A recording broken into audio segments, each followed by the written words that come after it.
These days, wherever you get your podcasts, true crime is a very popular category, steeped in details from the arcane to the macabre. Here in Chattanooga, a local podcast dives into crime, cases cold and active, famous and infamous, but it also focuses on policing and the community, all powered by two storytellers.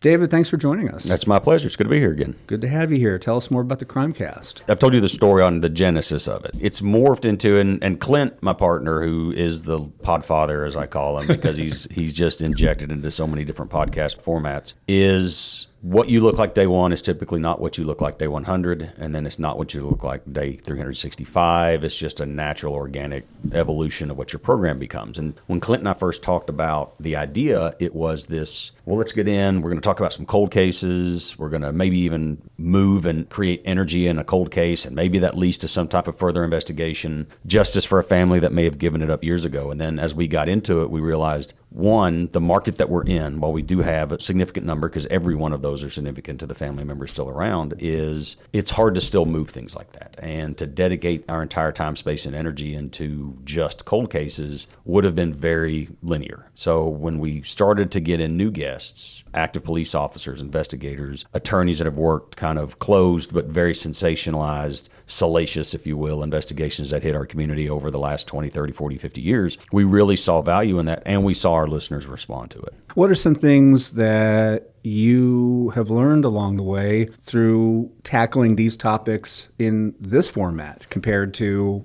all that you've done that's come before? The one thing that I feel the most satisfaction of at the end of a taping, and I'll speak for Clint, he can hit me if I'm wrong, is we did stick to this part of our original idea, which was we did want to talk about some historical cases and investigations in our area, but we didn't want to sound like a traditional podcast where it was a reading of a investigative file, or you did an open source internet search, whatever you could find, and then you just regurgitated the facts as you researched them, and the world knows them to be based on the internet. We wanted to bring in individuals that had firsthand direct knowledge and experience in that investigation. And the times that we've done that on a few of ours, we were able to bring in the prosecuting attorney, individuals that knew the victim's family members, investigators within the law enforcement agency that did the investigation. So they not only shared what most people knew, or most people might remember to a certain degree relative to when it occurred. And some of these are happening back in the 70s and 80s, 90s, if you will. They're giving facts that they recall that were never made part of the open trial. I mean, they may have been part of an open testimony in court, but when you're talking about a homicide trial, it could be a week, it could be 2 weeks, it could be 3 weeks long. And what they're recalling and putting out through our podcast was but 10 or 20, 30 seconds in that entire time frame 30 years ago. So one of the ones that really kind of jumped up, and it is a little bit dark, but we are talking about dark things and evil things that have happened in our community, is Lee Davis shared during the Castile murders on Signal Mountain the recollection that when they had dogs come up to do cadaver searches, that one of the dogs was licking the ground where they believed the homicides occurred. And he reflected on that and said he believed, and others believed at the time, that that was the dog actually licking up blood from one of the victims. Well, that still has stuck in my head. I've never heard that before. So it's the individuals that touched it, were around it, were affected by it. When you hear people like Lee Davis, Tim Carroll, who was a long-standing Chattanooga homicide investigator, is now a long-term investigator with the medical examiner's office here in Hamilton County, and other people that we've had on, when you hear them go into the depth of fine detail recollection, one, yeah, that's a skill. It's a learned skill. They've been trained in it. But it really, in my mind, speaks to how much they invested themselves in the outcome of that investigation. You don't learn and retain things that minute in an investigation unless you truly lived in it while they were doing the investigation, unless they were invested in seeking justice for the family members of the deceased, of getting the individuals that committed the crime to justice. And you can still see the passion, the evidence of that passion and investment when they speak to it 20, 30, 40 years later. Getting to that level of detail also underscores how some things have changed when it comes to these cases and how other things tragically remain very much the same. They do. Their reflections, especially, Tim is probably one of the masters at it, and we just had him on talking about another one that we had here in Chattanooga in the 1970s, was he'll start relaying names, and it becomes, and then I called so-and-so and this investigator, and he'll start naming first and last names of these individuals, and it'll show this social network of people. That's a law enforcement skill that is still very critical regardless of your social network analysis and social media or whatever your phone can produce through these lines of communication that you capture technologically, it still takes good police work in an investigation to understand when you've spoken to so-and-so and their connection with so-and-so, and you show these connections back through relationships, marriages, failed marriages, good, bad, or otherwise, these relationships, that's what starts to build where that investigation moves. And if you talk to somebody that's working a homicide today or from 40 years ago, you still hear those truly trained and able investigators are using those same tactics. The part that you start to see as we progress chronologically through how investigations are settled, now you do see more of that technological input into how the outcomes came. You'll hear that we dumped the phone, we ripped the phone out, we got this investigation, we pulled this, we subpoenaed Google, we subpoenaed Verizon, we subpoenaed whatever, and you're seeing these technological backups to an investigation, but it still just takes a good understanding of how humans work, how we think, how we react. As much as the podcast still focuses on cold cases, as you've said, it's also evolved, and part of how it has evolved is we hear from voices in law enforcement and those adjacent to law enforcement. By presenting those voices in that way, your conversations with you and Clint, we see the human side of those voices. We do. And Clint and I joked about this in the first few episodes that we did, was a strong desire to kind of set the record straight for society's expectations of police work. And so we joke all the time. I think we even did an episode where we highlighted things that people believe to be how law enforcement works in a TV show or a movie. And then I explain why there's no way on earth it can happen like that. You don't solve crimes in 30 minutes. There's not an app on my phone that'll get me fingerprint results in 30 minutes. All these things that you see presented in media, whatever the medium is. You don't hear the Law and Order sound. No, dun dun. Yeah, that it doesn't happen that quickly, and people don't act the way they do in those shows when confronted with law enforcement. We even had a comedian at one point. I've listened to his stand-up, and he talked about how in Law and Order, homicide detectives are interviewing a potential witness, and the guy never stops unloading the truck. You've seen it on Law and Order episodes. They're like, yeah, he was here, and then as the comedian said, then he went into the knife shop, but the guy or girl never stops what their activity is. Well, they have two homicide investigators talking to them. Well, it doesn't happen that way. No human has two law enforcement officers go to their work and go, we need to talk to you about this event the other night, and go, yeah, sure, but I'm just going to keep sorting out these files while I'm doing it. So there's this whole thing that just never felt right, and Clint and I really wanted to pay attention. If we have the opportunity from a guest to explain how things really work, I think it creates a better relationship or a better potential for future relationships between the communities that law enforcement serves and the law enforcement officers themselves to kind of set that expectation on a level set for one another. Like we had one the other day where I had Malcolm Kennemore. He was the negotiations commander while I was the SWAT commander. The example we gave was he and I were both working towards the exact same outcome. Everyone goes home safely, but we were doing it in two dramatically different ways. His was talk, de-escalate, bring the situation down. Mine was be prepared for when it goes bad. Let's plan out every awful contingency so we can work to minimize it, de-escalate it as best we can, but we have to come at it from another direction to respond to something critical. And that was a very, very opposing viewpoints. And each of you needed to be on that from the respective approaches that you were taking. You can't talk forever. And you can't get straight out of your car and start shooting gas into the house. Neither one of those are the way that you should be doing it. And you have to have both of those opposing viewpoints and opposing angles coming into the situation. And then eventually the solution will present itself through that suspect's actions, how you're able to mitigate or move things around. But I always really enjoyed working with Malcolm over the years because he and I understood that with each other. We've known each other for a long time, not working in those same circles. But it was, you see it in Hollywood, negotiation movies and SWAT and everything else of, we're not throwing rocks at each other. SWAT's not mad at negotiations. They're not angry because, as we called them, H&T was on the scene. H&T doesn't think that SWAT's a bunch of knuckle draggers trying to set fire to the house the minute they show up. There was a dramatic mutual respect between those two teams because we were doing the same thing, but we're doing it in two different ways. And I thought it was a very interesting episode that we did because that speaks to a lot of what we do in society. I had this conversation this morning with a friend of mine. We were talking about conflicts and arguments relative to government, businesses, our communities, where if you ask 10 people in a room to write out their own personal mission statement for their jobs, and let's just take government, for example, I will bet money that most people's mission statements would look very much like each other's, regardless of your politics, regardless of your job, your personalities, any of that. You're going to state what you believe to be, which is you're doing the job because you want to make things better for the people you serve. They're going to read like that. But yet somehow to get to the same outcome, we end up in knife fights and arguments and statements and everything else. And it just seems that if we can just pull it back to we're all trying to do the same thing, we're just trying to do it different ways with a mutual respect, which is a lot of the point of our podcast is get the community to understand why law enforcement does things the way it does. We can level set some of those expectations and move together in a much healthier way. What's something that you and Clint have learned through this journey of podcasting? For me personally, is I don't set the expectation before the show starts. I started doing that, I think, on a few on the front end, and I kind of held the bar unrealistically for where I thought we were going to go with things. But then as I saw listeners respond and react to what we put out, they saw much greater value in what we were presenting than I think I was putting on it. And I think I had my own bias of, well, I've been around this for 30 years at this point. A lot of what I'm saying seems very repetitive, redundant. It should be common sense. Well, it's not. It is to me, but that's the point of the show, is to be able to tell a story for another perspective and experience that most people will never be around, thankfully for them. So it's for me, it's once the record button goes on, have fun, let's flow through it, take the brakes off my tongue a little bit because I can be a little reserved in how I say things and do things because of a career in what I did and the last 7 years especially being in front of TV cameras and press conferences and most of what you were doing being recorded and second guessed and scrutinized. Get that out of there. Open it up and let's just flow and have fun and see where the conversation takes us. I get more satisfaction. That's the second part of it is at the end of a taping where, especially the ones where like it's just Clint and I, and we just get in there and it's like two dudes that just put their feet up on the banister on the back porch and be like, what'd you do today? And we just sit there and talk about it. Me personally, I leave there with my batteries recharged because I'm like,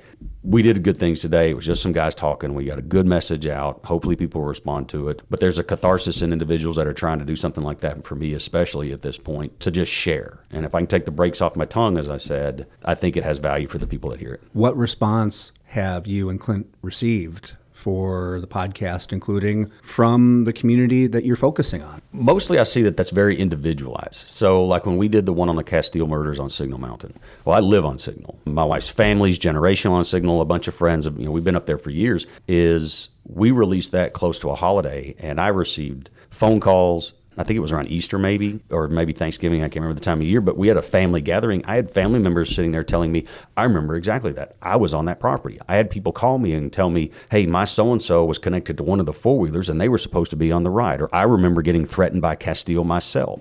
Huge response to a crime that is decades old. But people were still very, very impacted around here. So when we bring those up, the very specific events, invariably I get phone calls. I had an individual stop me in a local restaurant just last week and brought up a couple, not only one that we'd already highlighted, but asked, well, what about this one? I'm like, we're already talking about that. But we do have a sensitivity towards the victims' families especially. That's the leading edge of the conversation between Clint and I, is we don't want to rip old wounds open. We do want to understand and research out what that victim's family, how they have presented, what their stance has been, what their public statements have been, to try and gauge out whether what we would do would 100% cause far more harm than any good we could ever produce in an informational and educational podcast. So there's that. But then I also get responses back from active law enforcement that are like, dude, your story time. Every time we do a story time episode where I've either got previous SWAT team members that have come in and we told SWAT stories or patrol people or whatever else, it creates that same thing in them where they sit around and remember very similar shared experiences, or even we were there together. If it's local law enforcement, they'll call me back and, hey, I remember that exact night we were down the street in X, Y, and Z. So there is a lot of personal reaction because, and I think we even said it in the last podcast with Tim, was Chattanooga calls itself a city, but we feel very much like a town at some points.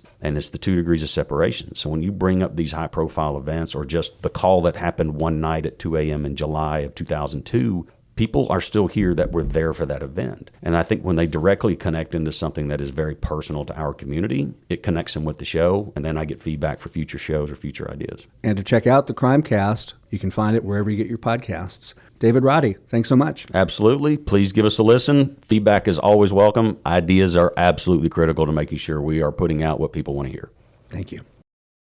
And now, a sample from the CrimeCast, Clint Powell and David Roddy speaking with Jerry Burden, author of Murder by the River. Chattanooga at that time it was a manufacturing city, totally. And the baby boomers, people born between 1946 and 55 or somewhere in there, were coming of age.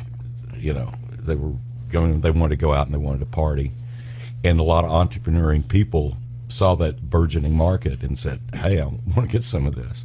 So you had clubs opening up all over Chattanooga, and the live music bands. And I was in college at the time. University of Chattanooga had just gone University of Tennessee at Chattanooga.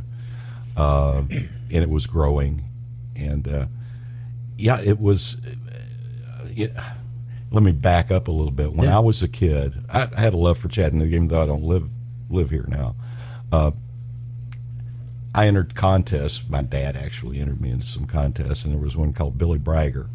And nobody probably remembers this unless you're of my age, but they put billboards up all around the city. It was a billboard of a kid red suspenders out, all these little Whereas you look back on it now, and the people that are parents and grandparents, that's exactly right. Oh, thank goodness. Yeah, man. We didn't have cell phones with cameras. That's Paul Gray Jr. to be right near the viaduct, as well as a football building. Billy's Tiki Mansion. So let's start right there. Okay. In 1969 or 70, Hull opens the lines. Here comes Billy. You better stop doing whatever you're doing. On a boxing scholarship off Macaulay Avenue. That will work, but just let me know if I get something wrong. But Hull was a bouncer there, or was he? Paul Gray. Right. Oh, thank goodness. Yeah, man. We didn't have to do stuff. It was a crazy time. It was the 70s were a fun time. Great music. Yeah. Great music. Well, what's really weird is you look back on it now, and the people that are parents and grandparents that were living during this time, they were telling me not to do stuff. When I was growing up, I'm like, no. The truth's coming out now, Mom, Dad, grandparents. I know what y'all were doing. Y'all were just as crazy as we were. It's just y'all didn't have us sitting there. As TikTok videos. That's exactly right. Oh, thank goodness. Yeah, man. We didn't have cell phones with cameras. I think every generation says, I'm glad our parents didn't know.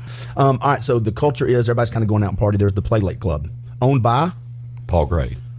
Now, I'm going to say stuff sometimes during this end of this conversation. Excuse me, that's Paul Gray Jr. to be okay. accurate. And you can correct me, right? That's how we'll work. But just let me know if I get something wrong. But Hull was a bouncer there, or was he more than a bouncer? Well, actually, there was a club that Paul Gray owned before on Kirby Street, which is right near the viaduct off Macaulay Avenue, called the Go-Go Club. Mm-hmm. And that's where Billy Hull went to work for him as a bouncer. Okay. And Billy Hull had been to Tennessee Tech on a boxing scholarship as well as a football scholarship, and he was a big dude. And when Billy Hull, somebody would go, here comes Billy, you better stop doing whatever you're doing. He was the enforcer? Yeah, absolutely.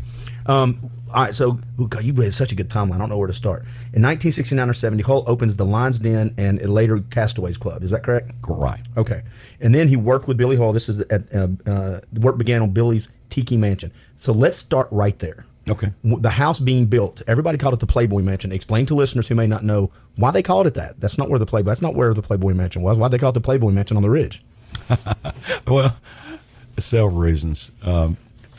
Number one, he had a pool. The main room in the whole house was a swimming pool. I think it was 20 by 40, and it was in shape of the Playboy bunny. Mm-hmm. And it had the ears extending out into two of the bedrooms, where actually the water went into the bedrooms.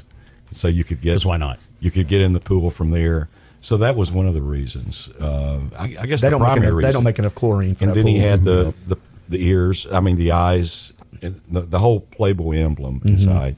Did he ever get in trouble for that? I heard that's the rumor mill that he had hey, don't do that from the real Playboy Mansion folks, or was that not? Well, yeah, and I'm not completely certain about this, but I believe he actually put the Playboy emblem out on a little helipad. Oh, really? That he didn't have a helicopter, but in case he became that wealthy, he was ready. He was ready to go. And so Playboy came down, because you could see this from the air, and he repainted over it, and he did Mickey Mouse. Because why not pick a fight with Disney? Yeah. Playboy said no. Let's just get Walt Disney mad at it. Absolutely. So I think that's fairly correct about that. I had friends that snuck in there to see it, but it was in disarray when they snuck in there. It has already been kind of, it was in shambles.